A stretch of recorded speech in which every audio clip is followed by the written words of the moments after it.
Oh, Reggie Edwards, the Front Row Report. I am here with Derek from Family Force 5. Man, thank you so much for calling me today, man. How you doing?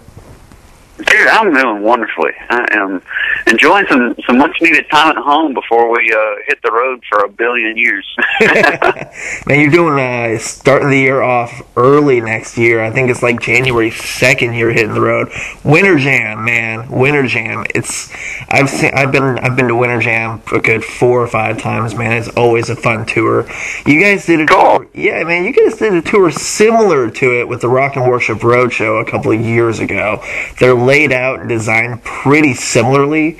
A lot of different bands, different styles of music on one bill, $10 tickets for the fans, arena tour. What are you looking forward to with Winter Jam?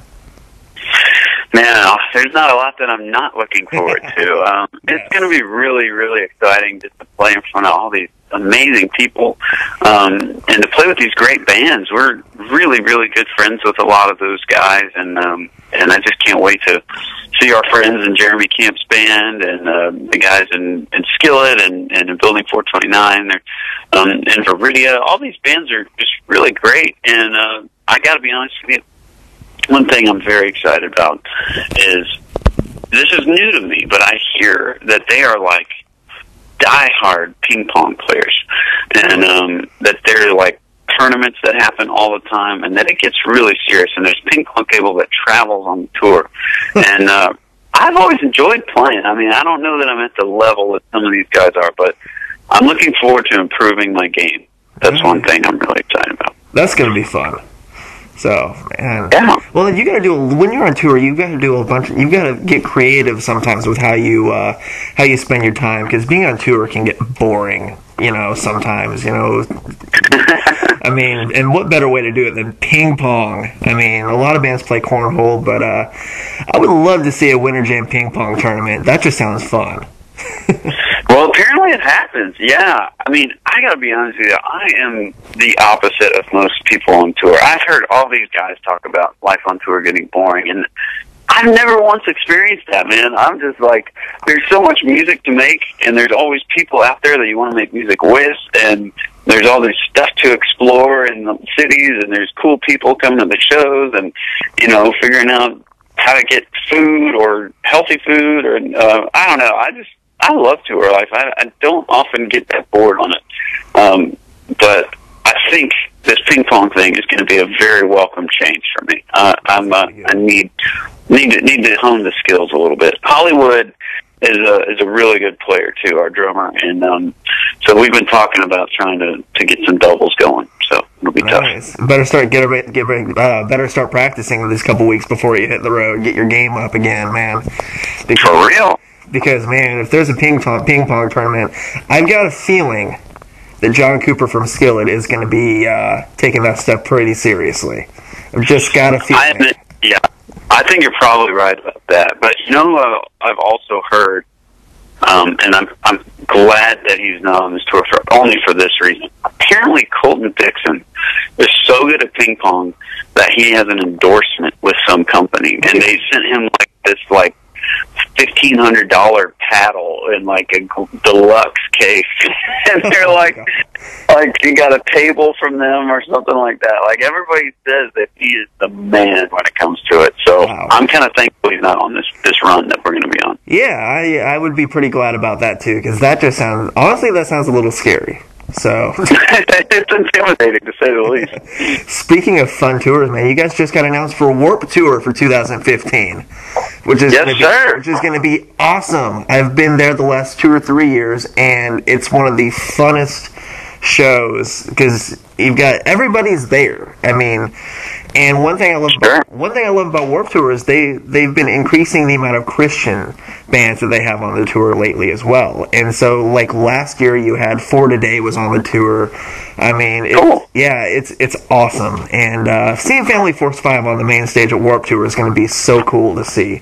And I know it was just announced, but have you guys started thinking about how you're going to transition from Winter Jam to Warped Tour, what you're going to do on either tours? Is it going to be anything different? between the two? Well, it's a great question. Everybody always wonders that. They're like, well, you're playing in front of such different crowds. What do you guys do differently? And I mean, for us, we Family Force 5. I mean, we've been fortunately had the opportunities to play in a lot of different types of crowds over for the whole span of our long career. This will be our 5th Warped Tour, which we're blown away by. It makes us feel really old when we say that. But yeah, I mean, the truth is, people like to have a good time regardless of what they call themselves, and we just try to bring a party that's going to make people laugh and smile and hopefully inspire them. And yeah, we'll definitely. We've had some amazing conversations and some amazing moments where we can connect with people on Warped Tour or tours like that, and we're really looking forward to it. But now we don't really change much other than every tour we like to change our outfits. So we'll probably have some fun new look. And to be honest with you, the temperature difference between Winter Jam and Warped Tour is going to be drastic. So we might be ridiculous. So yeah, I think we'll change that up, and we'll probably have a little bit different set list. We get a longer set at Warped Tour than we do at Winter Jam. So we got to fly through some stuff on Winter Jam. Yeah, Winter Jam, I think, unless it's the headliner doesn't even get a full headline length set. The headliner gets maybe an hour, I think. But if you're not the headliner, you're playing for maybe 20 minutes at best, sometimes maybe 30 if you're later on in the bill. I mean, that's got to be tough to get ready for. I mean, planning on what you're going to say in between songs, and I mean, obviously you're going to be, with Timestamp still having just released a couple months ago. Do we play a lot of older songs, a lot of newer songs, split it up? I mean, that's got to be tough to get ready for, man. Yeah, I'm impressed that you would even have that insight, because it is a really tough decision. I mean, we have meetings after meetings after meetings about what are we going to play, because you don't want people to be upset that you're not playing their favorite songs, but when you have as short of a set as we do, somebody's going to be upset. Oh yeah.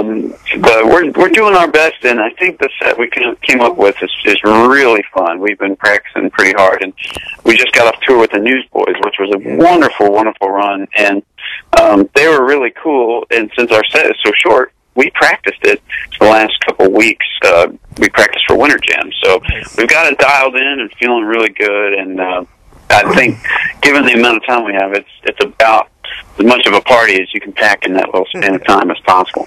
Nice. Well, I mean, no matter what, anytime you have more than 3 albums out, I think no matter what, there's always going to be that handful of fans that's going to be upset no matter what, because those are the fans that like the most minuscule song from like the first album or an EP that they dug up from before the debut came out. That's their favorite song, and they expect it to be played.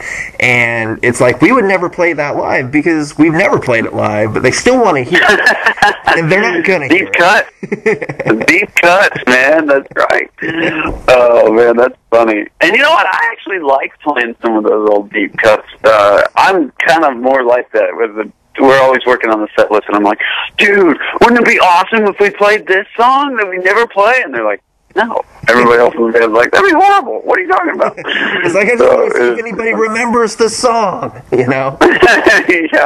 If we remember how to play the song, too. Right. I remember sitting in on a Q&A. It was actually with Skillet in like 2011, and a fan asked them if they would ever think about playing songs from like 98 or songs from Invincible or Hey You, I Love Your Soul, and John was like, I'm going to be honest, me and Corey are the only ones in the band from when those albums came out. I'm sure that we would actually end up it would be like us covering ourselves. We would have to relearn those songs. Like, I don't know. He's like, I don't even think most of our fans even like our music from back then, because all they know is these songs. And so it's awesome. It's always interesting. So no, it is funny. Like, I remember reading an article when Van Halen had came out with Van Halen 3, and they were touring with Gary Cherone, and Eddie was like, man, I had to go buy some of our old albums to relearn how to play these songs, because he's like, we just didn't play them for like 15 years. So it is pretty funny. Yeah, I mean, you talk to bands who are 30, 40 years into their career, and they do the whole playing an album in its entirety live, and they're like, we didn't even remember writing certain songs that were on those records because we haven't heard them since the album was released in '83. It's like, wow. Dang. Puts it in a new perspective sometimes. Man, but shifting gears, when the Warped Tour announcement came out, the video for Sweep the Leg came out as well, which is just an awesome video altogether. It's got that Street Fighter theme, which is just awesome. I mean, any old school gamer is going to flip when they see that video if they haven't already. If they haven't, shame on them, because it's awesome. But, man, talk about the video for Sweep the Leg, because that video is just awesome. Thank you so much for checking it out. We had an absolute blast. We always do when we make videos. It's definitely probably the part of our job that is the most fun, and just shameless and childish, and it's just great. But yeah, we wrote the song with the intention of kind of having some humor in it and making it real over the top, and I think the video really captured it well. We found a wonderful director that we were wanting to work with because he's so good at special effects, and just took it into this fun place. And probably the neatest thing to me was the main villain in the video has this big face, and it looks like the Walmart logo. It's this yellow, and but they did such a good job animating the face on there that it's hilarious. It's a completely different experience for us as a band to watch now than when we recorded it, because what it was just this neat little head that was a lampshade that the director had found and painted yellow, and there were only two eyes on it, so we never saw like a smile or a grimace or any of the things that they put on there in the video. And we'd all talked about what we wanted it to look like and what expressions they should have, but when we saw it animated and come to life, it was amazing. And it's one of my favorite scenes is at the very end when we're fighting this guy, and we've got all of our instruments out, we're shooting him with lasers out of our guitars and drumsticks, and it's always just been our dream to kind of combine, video games and martial arts and just old school, 80s commando kind of movies and sci-fi with music. And I think, it all kind of came together, and it was such a blast to shoot. Some of my favorite scenes when we were recording were when we were in the dojo in Crouton in Hollywood, or kind of training a little bit with these kids, and those kids were actual legitimate karate students who came, and they taught us a few things and kicked everybody's butt, and it was pretty fun to watch. So it was a great time overall. Nice, yeah, it turned out so well. I was watching it again last night because it's just so good, and I was like, cool. I cannot wait to talk about that tomorrow. This is such an awesome video, man. But maybe a fun question. Fashion is such a big part of Family Force 5's appearance and just the band itself. Have you ever come across maybe a piece of, wardrobe that was too crazy or out there for you guys to wear? Wow, that's the first time we've been asked that question, and that's a great question. We talk about fashion all the time, but I don't know that specific one. I'm trying to think. We are pretty whack when it comes to fashion. We love to go, especially when we're overseas, and kind of check out what's happening.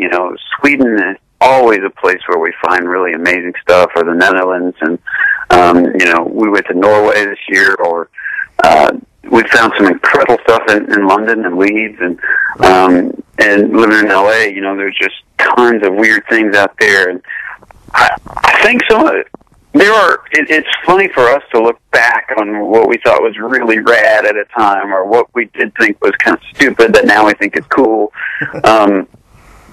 I'm trying to think of something that would be too over the top. I think the answer is there's always stuff that we're kind of like, no, we don't want to do that. But I mean, just a funny thing in general that I'll say. This may not be too over the top, and it's slightly answering your question in a funny way.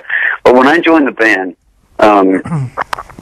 Crouton was like, "Hey, man, can I come over and hang out for a second?" And I was like, "Yeah, totally. Come on over to my place." And I just thought he was going to come and, you know, maybe make some music or we'd jam a little bit or something. So I went, and he was like, "Where's your wardrobe?" And I was like, "You mean, where's what?" And I was like, "My closet?" And he was like, "Yeah."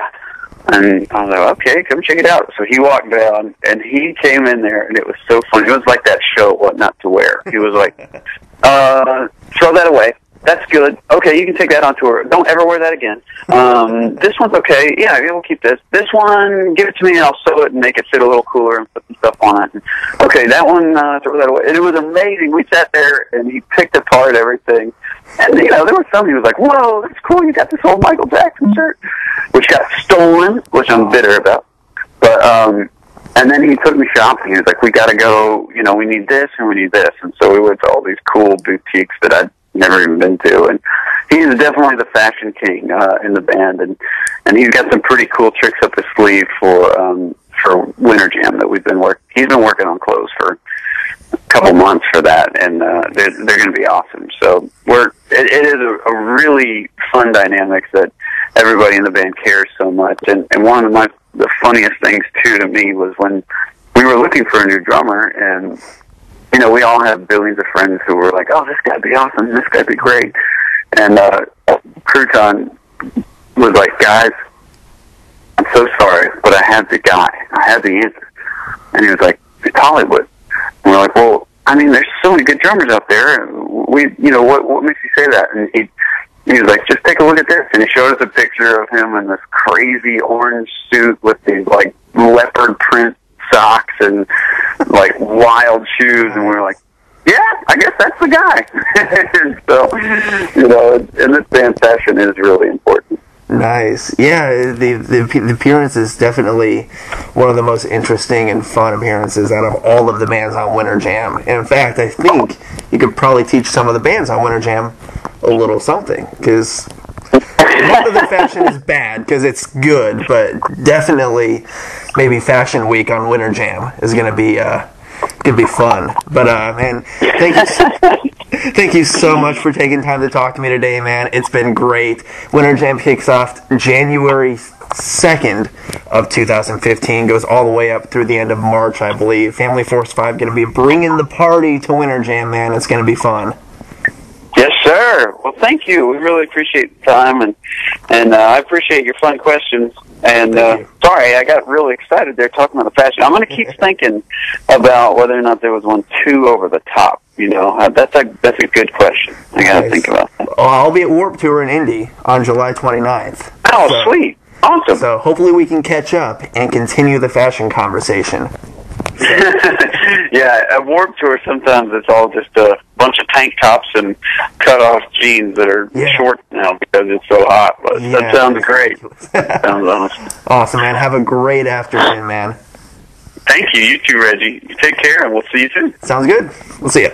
All right. Bye-bye.